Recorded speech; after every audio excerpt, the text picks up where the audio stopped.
Olá pessoal, meu nome é João Henrique e hoje nós estamos começando o Hopecast aqui. Estou com meu amigo. Pode se apresentar, Jorge? Fala, João. Fala, gente. Eu sou o Jorge. Deus abençoe vocês. Como que vocês estão? Estamos bem felizes com esse projeto, né, João? Do Hopecast. E vai ser bênção. Só explicando novamente o que é o Hopecast, né? Um projeto que nós estamos aqui, que é um podcast aqui para a gente trazer pastores, amigos, quem é Uhum. referência para a gente, quem a gente admira, quem já está tendo uma caminhada com Deus aí e que com certeza vai edificar nossas vidas, né? E Verdade. de vocês que estão nos assistindo. Então, assista inteiro, tal. Se tocar o teu coração, também compartilha para as pessoas que estão à sua volta. Eu tenho Exatamente. certeza que vocês vão conhecer um pouco mais dessas pessoas que são de Deus e vão ser Exatamente. edificados. E se quiser também manda mensagem, a gente vai orar por você, vai estar intercedendo. E dando um spoilerzinho, também hoje estamos com uma pessoa bem especial aqui, mas também vai ter pessoas dos segmentos, também de música, pessoas de mídia, vai ser bem legal mesmo. A ideia é assim que o corpo de Cristo seja edificado e as nossas vidas pessoais também, né? Então, Exatamente. sem mais delongas, né, Jorge? É Você quer verdade. apresentar esse homem de Eu vou Deus ter a aí? honra de apresentar. Esse é o nosso líder regional. Hoje já podemos chamar de amigo, de cara que a gente começa a se espelhar. É o nosso bispo, o pastor Paulo Eita! Magalhães. Seja Deus bem-vindo, pastor. João, abençoe. que bom estar com vocês.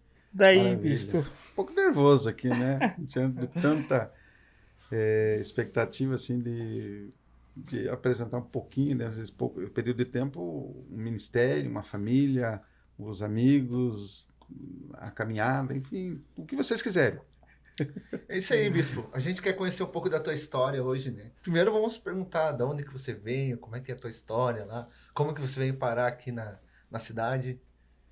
Olha, eu cheguei nessa cidade em 78, acho que 78. Daí a gente foi embora morar lá no centro de Curitiba. Mas, na verdade, eu sou de uma família assim, que meu pai cumpriu ao pé da letra ali a promessa, né? Crescer e Uhum. multiplicar, encher a terra. Olha, se Jesus não leva, ele ia encher mesmo. Então, eu sou o 11º irmão, o José da vida, lá da família. É o improvável.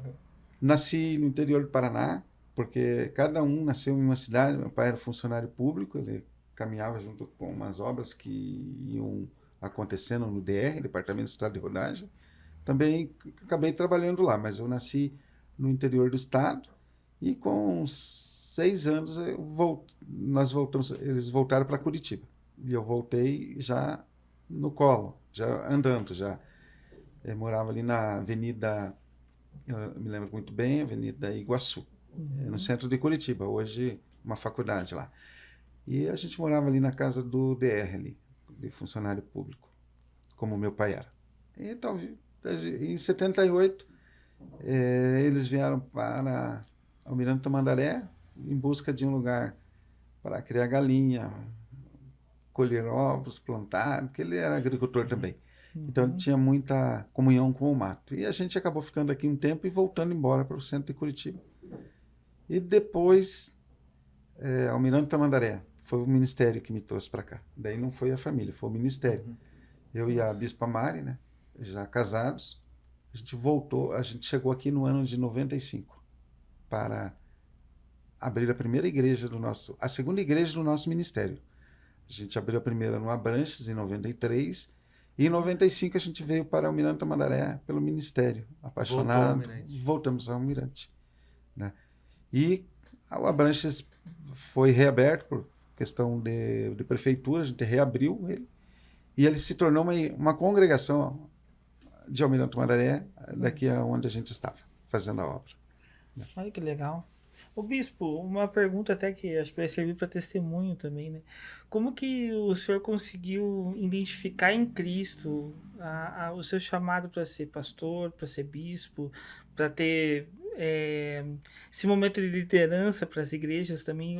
O senhor teve uma virada de chave na tua vida, ou o senhor sempre quis também ser pastor, ser líder, ser bispo?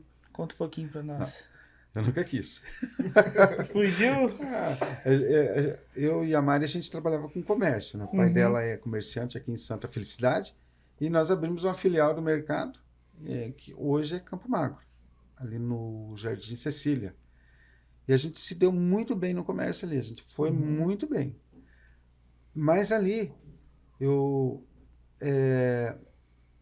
recebi uma visita de um pastor, não vou falar o nome dele aqui, não estou autorizado por ele, mas recebi uma visita dele e ele me desafiou para o ministério. Ele disse, você tem que abrir a igreja aqui, mas nem tinha noção do que ele estava falando. Né? Apesar de vir de uma família que já tinha pastores, já tinham abrido algumas igrejas, eu já tinha 2 irmãos pastores, né? Um no Espírito Santo e outro em Minas Gerais, e eu estava em Curitiba, e eles não apostavam muito em mim, achavam que isso não era para mim, né? Que poderia ser uma outra coisa. Igual a história de José que você falou. Exato, José, por isso que eu me chamo de José, da minha família, da família dos Magalhães, né? Que eu sou Magalhães, a Maria Carvalho. E a gente acabou, pouco tempo depois, já uns 2 anos depois de que ele me desafiou, a gente acabou se envolvendo na igreja. Era uma igrejinha muito pequena, uma igrejinha pequena que tinha pouca gente, se gostava de orar, né? A igreja foi desafiando ali em Santa Felicidade um espaço, comprou terreno, tal. Não foi da minha parte, não fui eu que fiz isso. Mas ali Deus me Forjou. Me forjou, me quebrou, me arrebentou, me moeu, me determinou. Fez tudo isso na minha vida. Em Santa Felicidade, no Jardim IP, onde a gente morava antes de ir para Almirante Tamandaré. Então ali a gente começou a primeira caminhada ali, né? Como aquela época era obreiro auxiliar. Então era obreiro auxiliar. E como a liderança sempre foi muito forte na minha vida desde criança, eu já estava entre os pastores, já era um dos líderes da igreja. Né? Já era um dos líderes e era considerado ali o 3º pastor daquele local. Tal. Não, o Paulo é o 3º aqui. Teve uma eleição lá, uma votação. Eu ganhei essa votação também. Mas foi pouco tempo. Eu tinha sede do campo missionário. Que interessante. Você está falando, esse foi quando você começou a entender o processo do seu chamado. Anos 90. Anos 90. E você quer falar brevemente, assim, como que você foi chamado por Cristo, assim? Que você conheceu, o teu primeiro contato com Cristo? Paixão pelas almas. Foi ser avivalista, oferecer algo que às vezes não tinha naquela época nas igrejas. Jovem, muito jovem, né? Não tinha tanto conhecimento, não tinha expressão também, mas eu comecei a ser chamado para ir nas igrejas, né? Isso passou a ser assim tão forte que teve dia de eu pregar em 3 cidades no mesmo dia. De manhã, de tarde e de noite, né? E tinha quantos anos? Deveria ter ali uns 22 anos. Nossa, bem jovem. Bem jovem. Eu já tinha a Fernanda. A Fernanda já tinha nascido. Casou bem cedo, então. Eu casei com 18 anos, né? 18 anos. Que foi amor à primeira vista. Eu sempre falo isso, né? Eu olhei assim, da janela. Amor à primeira vista. Só que eu pago a prestação até hoje, né? O amor foi à vista, mas ele não está pagando. E o senhor sempre teve esse entusiasmo de abrir igreja, de ir para o campo missionário, de sair para a rua. O senhor sempre teve essa paixão? Meu Deus, eu me converti abrindo igrejas, pontos de pregação, os departamentos que não tinha na igreja era o que eu queria. Eu só não entrei nos das mulheres que não deixaram, né? Mas eu queria abrir o grupo de mulheres que não tinha naquele lugar lá, né? Eu ficava incomodado com aquilo. É uma história engraçada. Eu já participei do Ministério de Mulheres, porque eu cuidava da mesa de som, não tinha ninguém. É verdade. Eu acho que eu era o membro mais assíduo do culto de mulheres, porque eu cuidava da mesa de som. Não, e a gente que é músico também, né? Às vezes, né, tem um culto de mulheres, alguma coisa assim. A gente só falta colocar peruca, mas a gente sempre tá lá pra fazer o louvor no Ministério das Mulheres. Como elas hoje não me dão oportunidade na igreja, né? As mulheres. Eu fico filmando. Eu trabalho, viu? Eu não vou lá só... Não vai lá só pra comer o lanche que normalmente as mulheres fazem, né? Nossa. Aí eles sempre capricham, né, as mulheres, quando elas fazem evento delas. Então, a questão ali da comida sempre tá bem servida. Até mandar um beijo pra pastora Fátima. Pense numa mulher perfeccionista pra fazer os eventos lá na igreja, a pastora Fátima. Um beijo, pastora. Se vocês querem organizar um evento na sua igreja, podem contratar os serviços da pastora Fátima. Com certeza vai atender, né? Sempre com muito zelo. Abraço, pastora. Inclusive, ela é vice-coordenadora da região 054 da Quadrangular Global. Hein? Pode usar e abusar. Tá? Legal, pastor. Então, desde cedo você foi chamado para implantar igrejas. E qual foi o momento mais marcante de experiência com Deus assim, que você teve, de manifestação da presença de Deus, que também confirmou teu ministério, que marcou o teu ministério? Você pode dizer... Pode falar mais de um, né? Eu tô falando aqui. Olha, eu fui co-pastor da IEQ Vila Nori no ano de 92, se não me engano. 1992. A Mari, a Bispa Mari, ela foi trabalhar nessa época no Hospital Nossa Senhora das Graças para ela conseguir manter a casa e me ajudar na casa, e eu estudava, fazia teologia nessa época, né? Então era integral o meu estudo, e ela aceitou bem isso, né? A família toda aceitou, todos concordavam, porque diziam que realmente o ministério era muito forte na minha vida, acima de tudo. Então nesse ano eu tinha muitos jovens ali. Na verdade, quando os jovens se apaixonaram por mim, eu era um desapaixonado. Eu não gostava dos jovens, eu queria ser coordenador de homens, eu queria ser de outras coisas. Mas os jovens ficavam pegando no meu pé e eles queriam andar comigo, e era aquela turma, eram muitos jovens. E eu não entendi aquilo, eu falei, poxa vida, não é o que eu quero. Né? De repente eu me tornei um líder de jovens na época, né? Nos anos 90. Eu tinha um companheiro meu, o pastor Moisés dos Santos, que hoje até jubilou já, né? De tanto tempo que trabalhou. E a gente começou a andar juntos, nós tínhamos o mesmo chamado com jovens. Ele era coordenador da região 690 na época. E eu trabalhava fora da região dele, mas eu me tornei o vice e unia a região aqui do Pilarzinho, na época, né? Da Vila Nori, que era uma igreja IEQ que tinha na época, né? Depois ela saiu e passou a ser onde hoje, acho que 25 anos depois, não sei, 30, eu passo a ser pastor da Vila Nori. Mas voltando lá atrás, os jovens tinham um carinho muito especial, faziam música, ofereciam coisas, faziam cantata, era uma coisa fora do... assim, que eu ficava até achando, meu Deus, que é isso? Né? Até não entendi aquilo.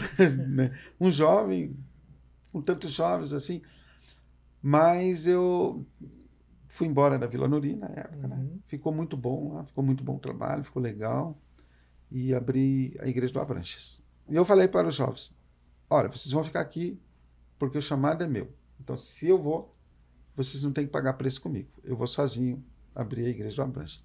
Como de fato, todos que a gente conquistou no Abranches, era na casa ali de um coronel, né, que tinha uma garagem muito grande, muito boa. Coronel Antônio Carlos, né? Antônio Carlos Nascimento. Hoje ele está no litoral, né? Ele pode até assistir isso aqui de repente. E saber que ele me ajudou cedendo um espaço tão bom, tão grande, com água, com luz, com telefone e tudo na época, né? E ainda mantinha toda a despesa ali, né? O coronel. Mas a prefeitura ali pediu que fechasse aquele ambiente ali, né? Que não tinha uma vará e não poderia sair. Foi aonde eu vim para o Almirante Tamandaré nessa época, acho que 93, 94, não, 95. Dezembro de 95 eu cheguei em Almirante Tamandaré. Na igreja, não era uma igreja, era uma casa de madeira, e até foi um desafio muito grande, né? Porque eu saí de Santa Felicidade, eu saí do Pilarzinho, toda a estrutura, tudo que se tinha de bom. Eu não sabia o que estava fazendo praticamente. Eu vim no chamado. O desafio foi grande. E nós chegamos num local chamado Chico Mendes. E o pessoal entendeu ali que a gente veio para ser bênção para eles naquela cidade, ali naquele bairro.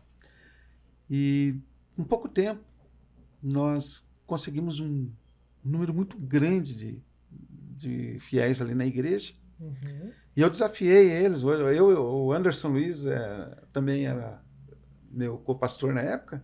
Ainda a bispa trabalhava fora nessa época. O Anderson passou num concurso da polícia, se formamos em teologia junto, e ele passou num concurso da polícia militar e continuou comigo.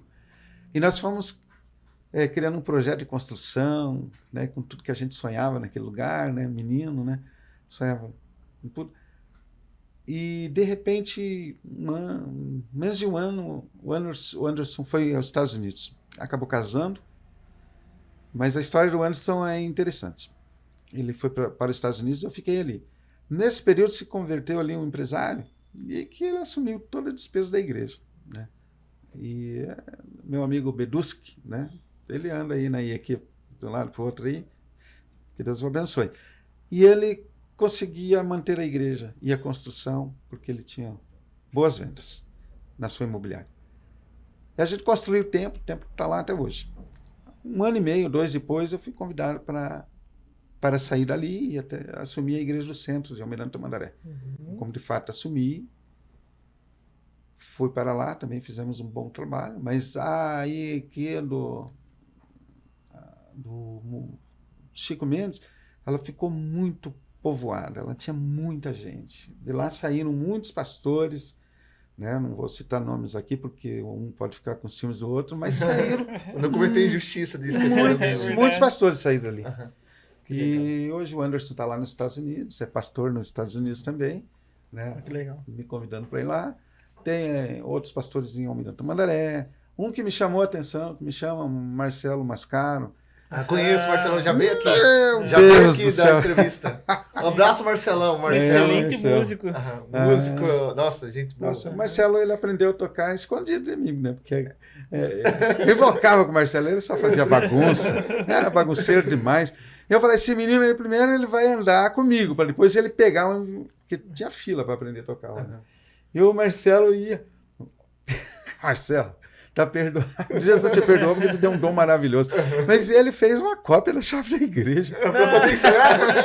E ele ia fora dos horários lá e fazia ensaio, ia tocando, aprendendo, e se tornou um dos músicos da igreja, ficou comigo muitos anos, né? E depois eu dei tchau para a turma, porque Deus me chamou. E quando eu saio, gente, eu não volto mais na igreja. Então não me toque da igreja. E também não levo ninguém comigo. Ele ficou lá e tal, legal. né? Eu fiz o casamento do Marcelo, o noivado, o casamento, apresentei o filho, consagrei a casa dele, acho que mora no Bacaxiri, se não me engano. Enfim, tudo que tinha que fazer com o Marcelo eu fiz. E só não consagrei ele pastor, né? Porque não ficou comigo. Mas hoje ele é um homem de Deus. Eu gosto Legal. dele. Você comprou ele na planta, entregou ele. É mais ou menos isso, investimento. Agora a Legal. arquitetura é com o Celso. Mas que legal essa possibilidade de você tocar vidas e você ver Exatamente. anos depois o quanto frutificou, né? Exatamente. E o Marcelo é meu amigo aí de mais de 10 anos, né? Na época que a gente estava com as bandas ativas, em quase todos os eventos que a gente ia junto, estava ali, então tem uma amizade bem grande com o Marcelo. E o senhor vê o tocar de Deus e o mover de Deus na tua vida, então com isso, com você formar pessoas, abrir igrejas, você formar pastores, formar líderes, você entende que Deus usa a sua vida nessa questão, porque toda a história que o senhor contou foi formando pessoas, foi abrindo igreja, foi formando líderes, e isso também torna uma sociedade melhor, né, bispo? Porque você vai tornando pessoas com caráter, pessoas com hombridade. Então, e tudo que o senhor contou ali foi formando líderes. O senhor entende que Deus te guiou todo esse tempo da sua vida para isso? Vocês viram aí que eu só não consegui fazer discípulo a minha bispa, a minha esposa, né? Porque ela continua seguindo a mãe dela lá, né? Concorrência difícil, pastor Alzira. Não tem, Você viu? Desde que ela nasceu, daí é meio desleal, né? Eu vi aqui que na entrevista forçaram ela a falar no meu nome. Mas da mãe dela, né? Pastora Alzira, ela foi do começo ao fim ali, né? Então, nunca ganhei da sogra ali. Mas eu amo muito a minha sogra, um beijo para ela, né? Um grande ministério ali também, né? Só que eu fiquei pouco tempo com eles, né? Com a minha sogra ali.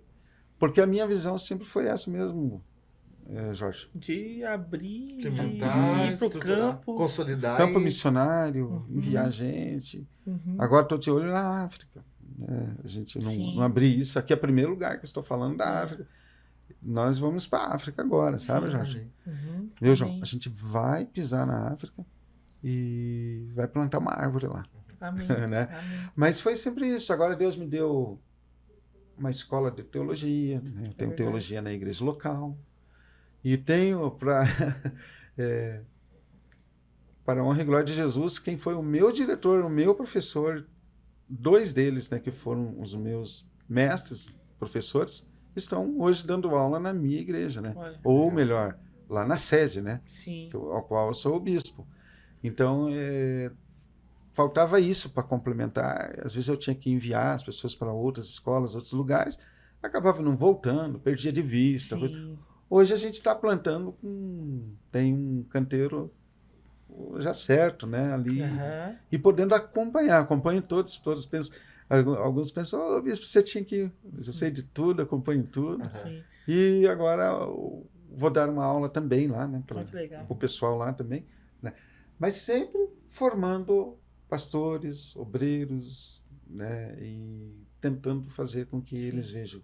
Esses dias eu estava conversando com o pastor Carlos e o crescimento da família global e até ali da Igreja do Senhor ali como nossa sede, ela está muito exponencial, né? Ela tá indo muito muito rápido agora nesse momento. Como que o senhor enxerga isso? Igual o senhor falou, agora o senhor tem uma escola de teologia na sua igreja, na sede, o senhor tem líderes ali, o senhor tem, acho que 3 igrejas para cá, 2 igrejas em Tamandaré, tem igreja em outros lugares que o senhor está liderando. Como que o senhor enxerga esse desbravamento, esse Deus nessa fase? Como que o senhor está? Como que está o teu coração nessa questão? Olha, hoje a bispa estava falando comigo. Né? Ela falou, o segredo deste novo avanço é a oração. Uhum. Nós temos a gente tem um compromisso já de 10 anos com a oração.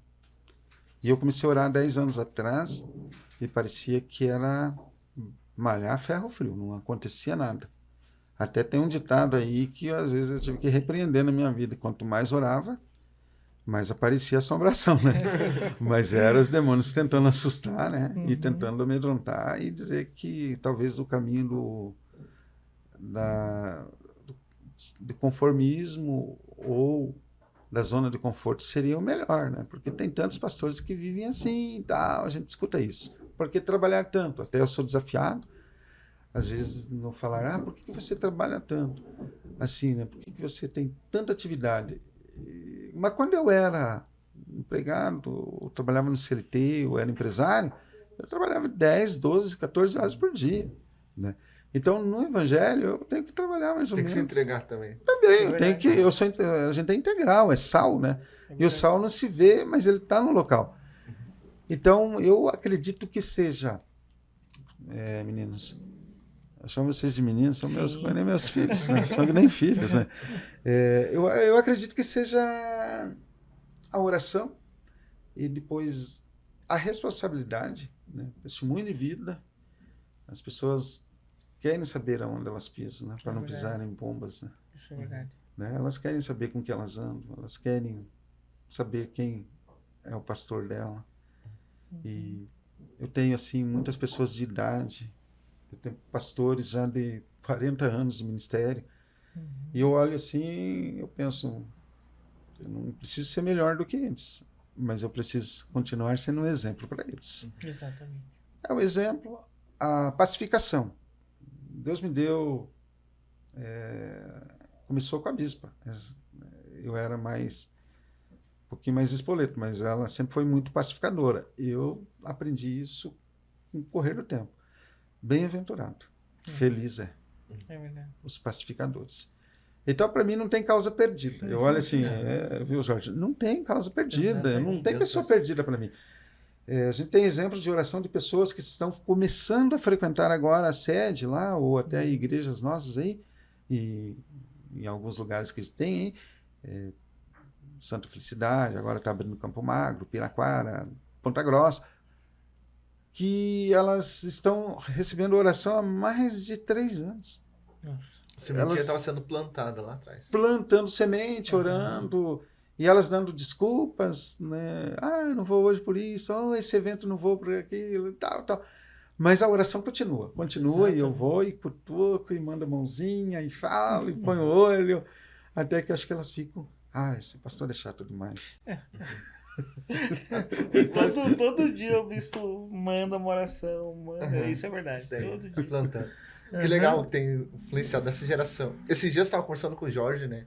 Até na célula a gente comentou, porque nos últimos anos a gente perdeu grandes homens de Deus que era referência, né? No mundo todo, Billy Graham, esses dias também. Exatamente. E desses dias eu me questionando com Deus, falei, Deus, será que tem se levantado pessoas nessa geração a esse nível? Porque foram homens que desbravaram mesmo, né? Foram à frente com bastante trabalho, né? Daí a gente teve esse evento, né, umas semanas atrás, que foi Inconformados, e como Deus me confortou o coração de ver ali jovens ali entregue, né? Eu vi o Guilherme pregando, a Thay ali na frente do ministério. Como que você tem visto essa geração nova, assim? Ela tem se engajado no evangelho? Como que você, como um líder à frente, tem trabalhado para que para passar o bastão para essa nova geração, né? Olha, nós tínhamos uma igreja de improváveis, né? E essa igreja, eu apostei nela. São pastores, pastoras que já têm anos de caminhada. Eu investi muito neles e consolidei, treinei, fiz eles dentro da idade deles trabalharem com eficácia dentro da idade deles. Então eu gastei bastante tempo com eles. Mas agora eu respondo a tua pergunta dizendo, eu estou inconformado. Eu não quero mais ser conformado. E é o tempo dos jovens, né, no meu ministério novamente. Sim. Mas não estou deixando a igreja descoberta. A igreja não está sem o mesmo convívio para a terceira idade, para os adultos. Ela tem cada um tem o seu espaço. Então, por exemplo, nós compramos as luzes. Nós vamos usar as luzes dentro da faixa etária que mais gosta da luz. O culto que tem uma ou outra faixa etária, nós vamos procurar trabalhar com eles dentro da faixa etária deles. Que eles se sintam bem, com louvores um pouquinho diferentes para eles e tal. Mas os jovens vão ter o arrebento deles, né? Vai ter luz, pisca, vai ter vagalume. Se não tiver luz, tem vagalume, vai piscar o negócio lá. Né? E eu acredito nessa geração. Meu Deus do céu, nós estamos levando agora para a convenção entre 22 postulantes. Desses 22, eu acho que 6 são jovens. Jovens. Tem menino de 20 anos. Que legal. Indo para o ministério, entrando no ministério. Né?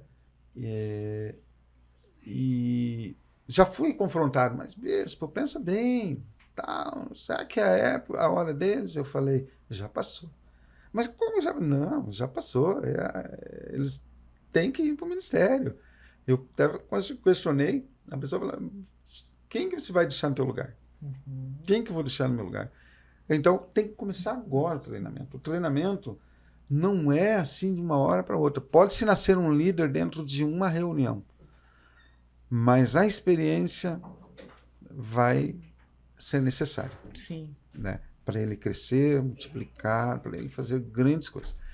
Então, tem coisas que eu fiz no passado que jamais vou fazer. Né? Agora, tem coisa que eu não fiz que agora eu vou fazer. Eu vou investir nos jovens. É verdade. Que legal. E qual que foi, se o senhor quiser compartilhar também, né? Teve algum momento que o senhor achou mais difícil da sua caminhada, que às vezes foi um divisor de água, ou até mesmo o senhor pensou em desistir? Se teve algum momento assim na sua vida, nessa caminhada? Nessa caminhada, tipo,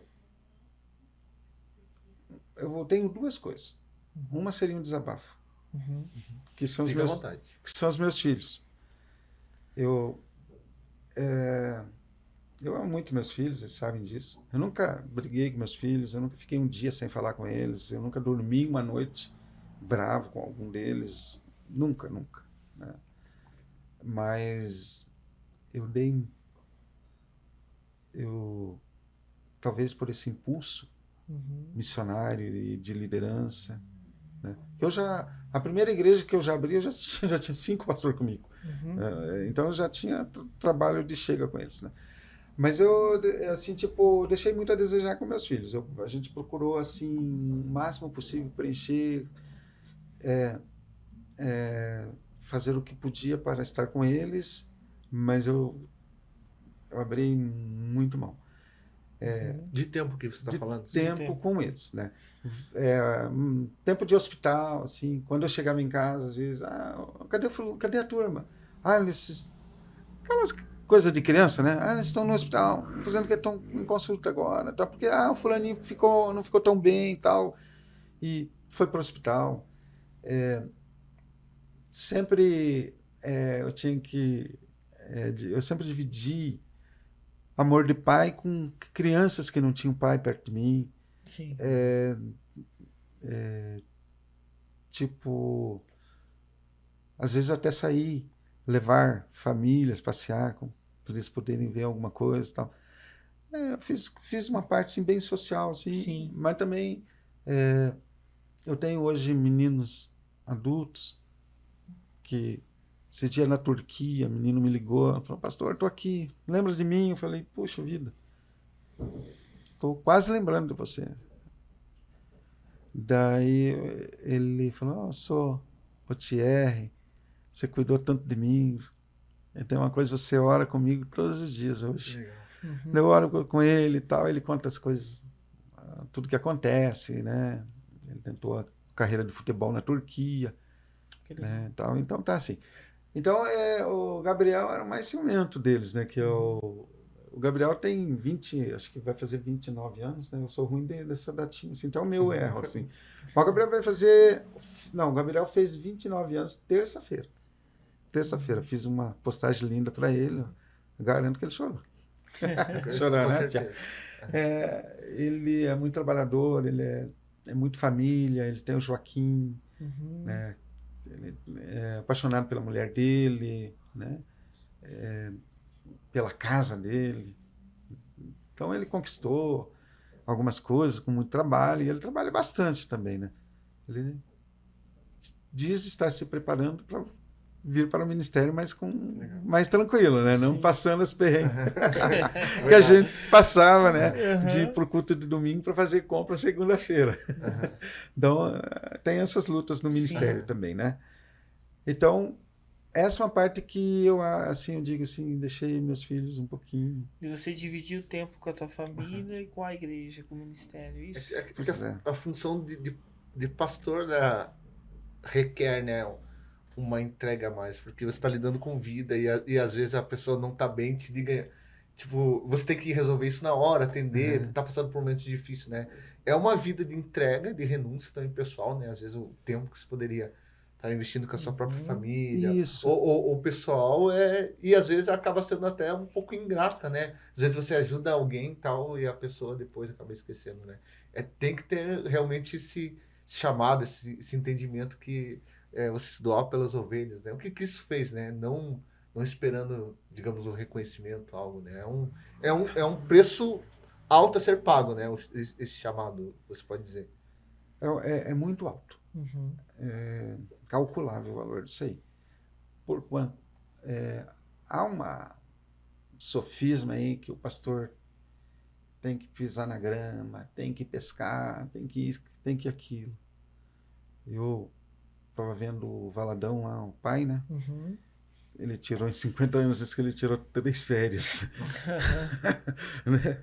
Então, é o Márcio Valadão, né? Pastor, né? Querido, né? Mas a gente até tirava férias em janeiro, né? A gente tirava, acho que na época das crianças, a gente tinha o janeiro, assim. Os pastores cuidavam da igreja. Hoje, diminuiu um pouquinho, João, para mim, essa demanda, assim, de ovelhas, de visitar, ou de estar, assim, tão apegado, tão necessária a minha presença nos lugares. Porque tem os pastores e eles fazem isso, eles visitam hospitais, eles visitam as famílias que estão precisando e trazem para mim só os casos especiais. Sim. Daí esse caso, assim, às vezes a própria família diz, eu preciso que o bispo venha. Daí a gente vai. E a gente coloca a nossa agenda à disposição lá. Só que eles falam assim, o bispo está tão ocupado, tão corrido, né? E daí, lá na igreja tem bons pastores, então eles conseguem alcançar, né? E eles se visitam entre eles também, oram por outro e tal. Então, hoje eu sou um pouquinho mais livre nessa área. Eu consigo trabalhar mais até online aí, como que é? Online, as online. redes sociais Eu acho acabaram que, ajudando, né? E eu acho que, João, também a gente também tem um testemunho sobre isso, né? Eu acho que a célula também ajuda muito, né, bispo? Porque a célula acaba tirando um pouco a carga também do pastor titular ali, que já tem bastante coisa. A célula é maravilhosa, Jorge. Meu Deus. As mulheres da igreja já têm célula, os homens têm, os jovens têm uma célula maravilhosa, está crescendo. E eles se conhecem na célula, eles ficam amigos na célula, eles acabam carregando o peso um do outro. Exatamente. E quando a gente chega um pouquinho mais leve, mais suave. Então, a pergunta foi que do que me deixou um pouquinho, que me deixava... Qual que foi a sua dificuldade na caminhada? Na caminhada hoje? Foi um pouquinho, deixar bastante meus filhos. Deixar o convívio do lar. Né? Apesar que eu tenho um bom relacionamento com todos. Sim.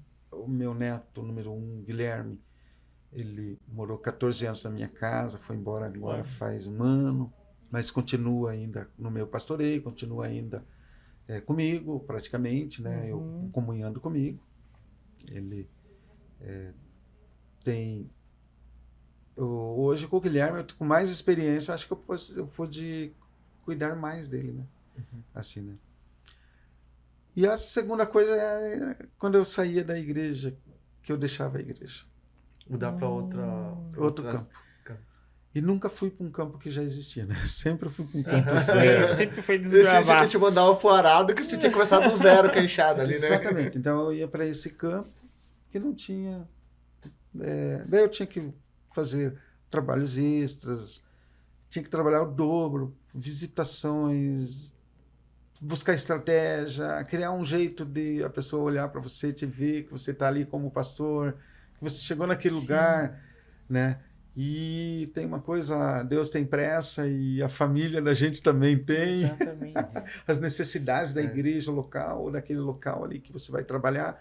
Então, isso aí era uma das coisas que me deixava assim, nossa, porque eu sempre deixava um povo apaixonado, assim, né? Eu nunca saí das igrejas. Sim.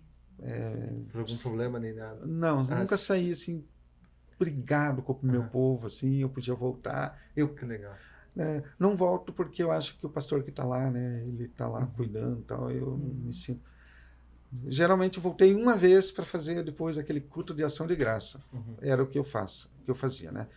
Então, as igrejas que a gente deixou, ficou saudades. A que a Mari mais gosta é do Chico Mendes, especial. que ficou assim uma coisa muito marcante na nossa vida. E ela não queria ir embora. O pessoal do Chico Mendes, se assistirem a gente, ela não queria ir embora de lá. Né? E ela amava muito a igreja do Chico Mendes, né, que é a igreja do Marcelo, do Roque. Roque é pastor hoje. Do Bob, Cristiano... Nossa, não consigo. Do Anderson Luiz, que está nos Estados Unidos. É uma igreja assim que marcou bastante. Da Leda, né, que está não sei onde que está, agora no norte do Brasil. Pastoreando numa grande igreja lá, né? Do próprio Maurício Beduski, está aqui na Cachoeira. Então, são pessoas que a gente deixou, que a gente amou e que amava a gente, né? Sim. Foi gostoso, né? assim estar com eles. Então, isso são as coisas que doeu um pouquinho. Aham. É um processo, mas ao mesmo tempo que fica essa sentimento de saudades, pelo apego que pegou pelas pessoas, é um sentimento também de gratidão, né? Porque você entregou um trabalho frutífero, né? Gerando ali a igreja saudável, gerando frutos. Uhum. Então, eu creio que consolidou o serviço, o seu trabalho lá. Deve É ser verdade. um- uma visão assim de gratidão a Deus também por causa disso. Quero te fazer uma pergunta assim, se você fosse dar um conselho para essa geração nova aí que quer se comprometer com Deus, quer ter uma vida entregue a Deus e viver o propósito, o reino de Deus e também levar a palavra. O que você ia dar de sugestão para essa geração que está começando aí? Primeiramente, tema a Deus. Uhum. Temor ao Senhor é o princípio de toda a sabedoria. Quando eu temo a Deus, muitas coisas que talvez a minha natureza me levasse a fazer, eu não vou fazer porque é o temor do Senhor. Temer a Deus, respeitar o ministério. Não existe crente ou cristão anônimo. Todos precisam estar no ministério. Uhum. Ou debaixo de uma cobertura de um ministério. Você diz ministério itinerante, a pessoa que quer caminhar sem ter uma igreja, sem ter comunhão, isso? Eu acredito que o itinerante ele tem que ter uma igreja, ele Tem. tem que tomar ceia em um local, ele tem que, se ele faz arrecadações, ele tem que levar lá a sua oferta, seu dízimo, ele tem que levar relatório. Paulo fazia isso, Paulo voltou a dar relatório para Exatamente. Pedro, que era o líder dele na época. Olha, o grande apóstolo Paulo. Nós precisamos ter uma base. Eu tenho uma cobertura espiritual, né? A minha cobertura espiritual hoje, você vê, está lá em São Paulo. O pastor Digílio me dá cobertura. Presto relatórios para o Conselho Nacional. Uhum. Ensino todos os meus pastores que estão debaixo da minha liderança também fazer o mesmo. Não tenho nenhuma dificuldade com nenhum deles, porque talvez acho que é o reflexo do que eu passei para os meus pastores. Hoje eu tenho pastores que falam, olha, bispo, se não fosse por você, eu ia fazer tal coisa.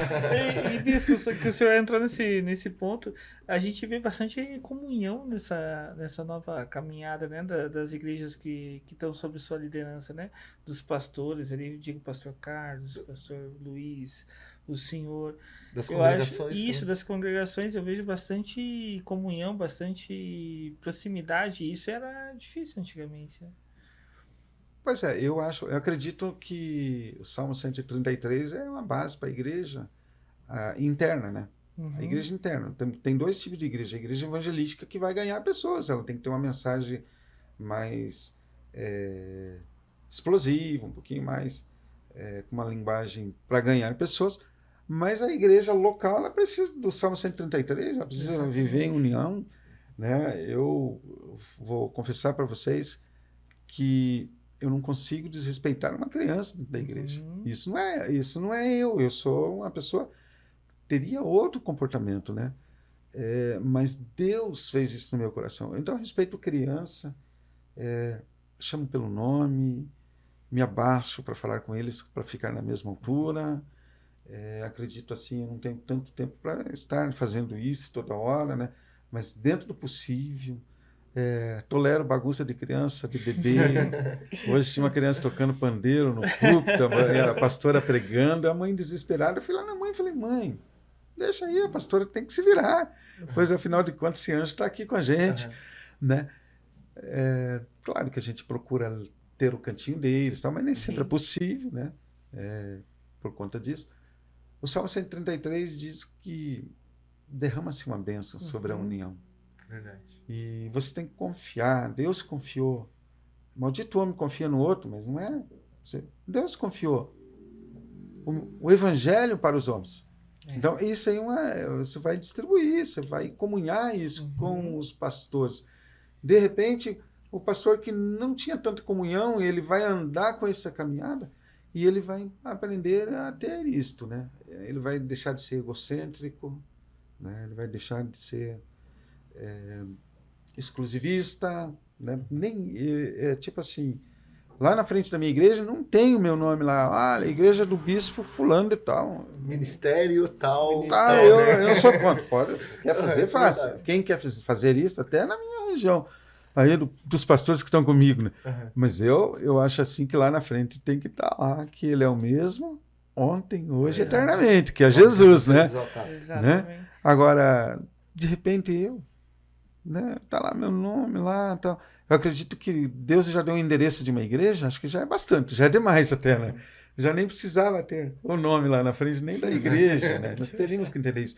O Salmo 133 mostra que a união é o caminho da vitória, o caminho do sucesso, né? Da conquista. Porque tem uma força, 2 Exato. 3 e 4. E penso também que eu tenho um ministério, meu ministério é apostólico. Daí eu consigo ser mestre, né? Claro, dar uma pincelada de mestre, eu consigo ser pastor, evangelista e profeta. Isso, né? Porque é apostólico, o ministério, a Efésios 4:11, né? Eu fiz aula com você lá, né? Eu preciso também ir lá para o GT, tá?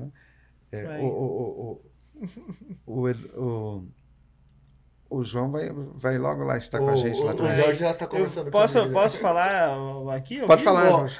Só que o Jorge vai falar, você é obrigado a realmente me comprometer, daí porque vai Mas estar gravado. ano que vem ele vai fazer comigo lá, bispo. Ei. Eu convidei ele. Tá, Deus. Ele jogou aqui porque ele sabia que ia estar gravado, não tem como. Agora não já tem como não falar volta com mais. Marca essa data aqui, mas o ano que vem o João vai estar com a gente lá. Mais um pro celeiro. É assim que vai crescendo. Exatamente. Né? O Carlos não pode ficar sozinho ali, ele precisa de pastores. Exatamente. E outra coisa, eu acredito em levantar ministérios, fazer pessoas se tornarem. Mas eu acredito mais ainda no pastor que é criado dentro da casa. Aquele Samuel que, quando abre a porta da frente da igreja, ele vai ver o mundo, mas ele foi formado dentro daquela igreja, dentro daquela casa, né? Então nós temos agora uma formação de pastores e tem vários pastores ali sendo formados dentro da casa, dentro da sede ali do Pilarzinho. Mas não importa quantos pastores vão ter, porque igrejas vão ter bastante para... Campo é grande, né? É grande aí, né? Exatamente. Poucos são 6 vezes, como diz. Pastor, pra gente ir finalizando, que já passou aí bastante tempo. Por que vocês não avisaram? Eles fizeram o sinalzinho ali, João, mas acho que a gente tem que ir finalizando. As mulheres. O senhor ainda tem algum sonho, algum projeto que o senhor quer realizar, que o senhor queira compartilhar com a gente, ou o senhor acha que está num caminho legal aí para os próximos anos? Ministério. Ministério.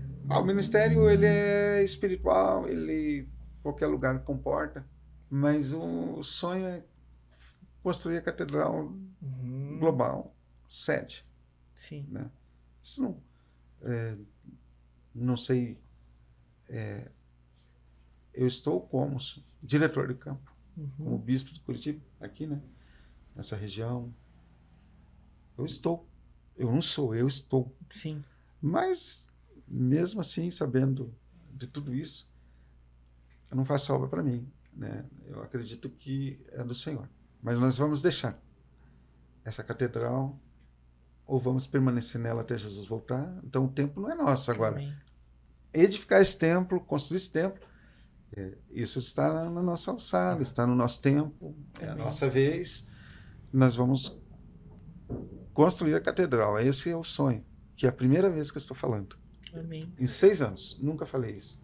A bispa me cutuca bastante, ela quer tirar isso.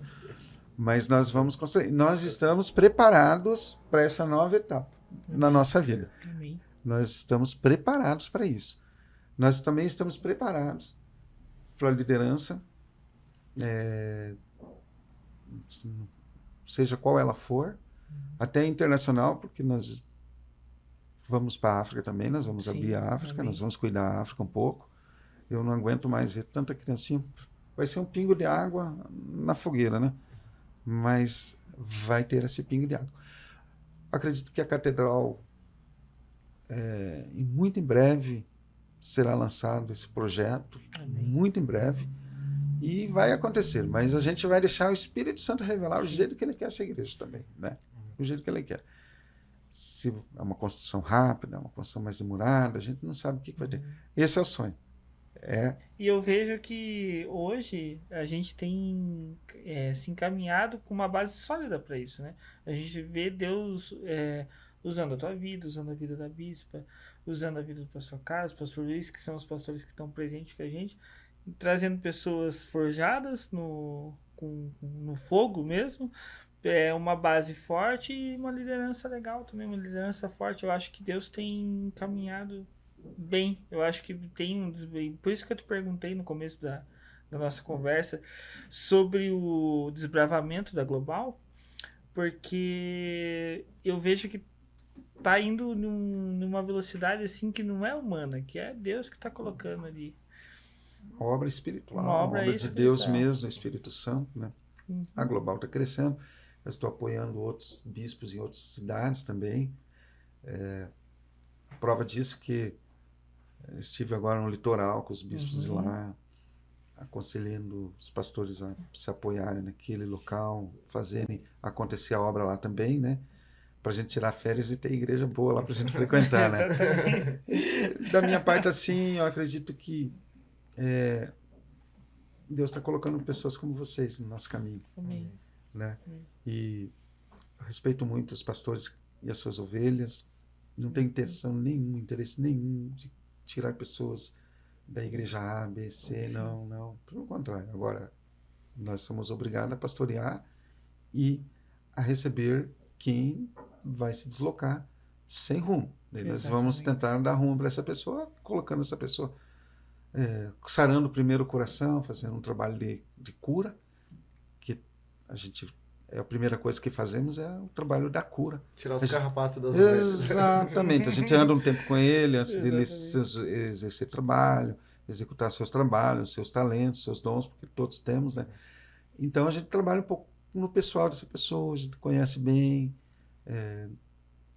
principalmente se for muito sincero com a gente vai apoiar mais ainda, se a pessoa abrir o coração, né?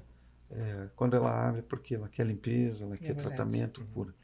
E só para encerrar a minha parte aqui, que estou achando assim uma nova fase, assim, que eu abri a igreja para as igrejas. Sim. Né? Abri a igreja para as igrejas. Antes eu era um pouquinho... não tinha uma revelação disso. Então eu não faço quando não tem revelação. Eu abri a igreja para as igrejas, os pastores estão indo fazer a live, né? Os pastores que eu já conheço, que já sei o caminhada, né? Eles estão indo fazer a live, né? Cada domingo um faz pela manhã. Outros, estamos também fazendo o encontro de igrejas, né? Ali, né? Tem sido bom até para as igrejas e para nós também. E agora eu participo aqui de um núcleo pastoral de Almirante Mandaré. Eu participo desse grupo. E esse grupo está levando as igrejas também, acho que no dia 9 de agosto. Vai ser um sábado, às 19 horas. Então, teremos as nossas convidadas também, né? E é mais essas igrejas. Teremos uma mensagem de um pastor, se eu não me engano, é um pastor batista que vai pregar lá. Olha que legal. Se eu não me engano, é o Carlos Augusto ali da Cristo Vive. Sim. E vai pregar lá. Um companheiro de muitas décadas já. Então, a gente abriu a igreja, né? E no começo foi um pouquinho confuso, até para minha igreja, né? Assim, para o meu povo local ali. Sim. Tem dia assim que eu vejo assim que, pastor, eu queria estar com você um pouco, né? Foi o domingo da ceia, gente, foi especial para isso. Foi um domingo que foi da nossa igreja mesmo. Eu até comentei com eles, eles falaram, nós sentimos isso. Não que eles não gostem de receber outras igrejas, mas tem hora que eles querem um pouquinho ficar embaixo da coberta. Né? Ficar um pouquinho com o bispo, né? Com a bispa, né? Isso é verdade. Mas que legal essa visão de entendimento. Isso que é o corpo de Cristo. Não é limitado a uma congregação local, a uma placa. A gente entender que estamos lutando pelo mesmo lado no reino, né? E nós, tudo em prol de Jesus e Ele é merecedor de tudo isso, né? Isso é verdade. Isso aí. Que papo legal que a gente teve, foi bem né? legal. Eu, por mim, ficaria mais uma hora aí tranquilo. A gente renderia lá. A gente já tá encerrando aqui, o pessoal já tá falando. O pessoal já tá quase batendo, né, gente? Mas, bispo, que honra ter Nossa. você aqui com a gente. E Exatamente. com certeza a sua vida, a sua experiência de vida que você conversou edificou nossas vidas. Com certeza vai edificar as pessoas que também Vai. estão nos assistindo. E que essa mensagem, esse testemunho, né, também toque pessoas, alcance, que possa gerar também frutos através desse podcast, Exatamente. que esse é o nosso intuito, né, Exatamente. Jorge? Às vezes você não entende também o teu chamado, o teu ministério. Hoje o pastor deu uma aula sobre ministério para nós aí, sobre entender o chamado de Cristo. E se você tiver alguma dúvida, mande mensagem, a gente vai responder, a gente vai orar por você, vai encaminhar para o bispo. Então, e entenda esse chamar de Deus na tua vida aí, que eu sei que Deus vai te usar muito. Bispo, essa câmera aqui vai ser sua. Se o senhor quiser deixar uma palavrinha pro povo que te assistiu, é com você. Gente, microfone na frente de pastor, de bispo, é um problema sério, né, gente? Mas eu quero deixar um beijo no coração de todas as minhas ovelhas, minha da bispa. Nós compartilhamos vocês com tantos pastores ali, que são nossos amigos, que entendem o nosso chamado, a nossa visão.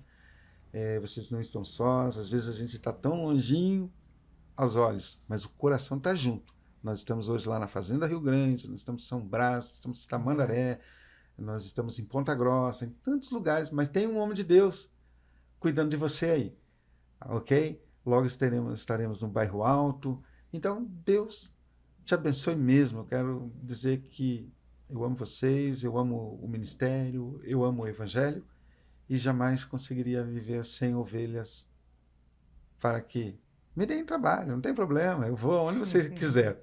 Amém? Eu e a bispa vamos. Que Deus te abençoe. Beijo no coração. Até mais. Amém. Isso aí. A gente também se despede além do bispo, né, do Jorge, a vocês que nos acompanharam até aqui. Então fica para uma próxima, né? Até uma próxima entrevista aqui. Próxima entrevista. Posso falar? Já dar um spoiler? Pode. Acho que vai ser o Edson Renato que vai estar com a gente aí. É um cara que cuida do som de Tamandaré e para tudo que é lado. Eu cresci com ele. É uma pessoa que entende de som desde o primeiro cabo até o último lado.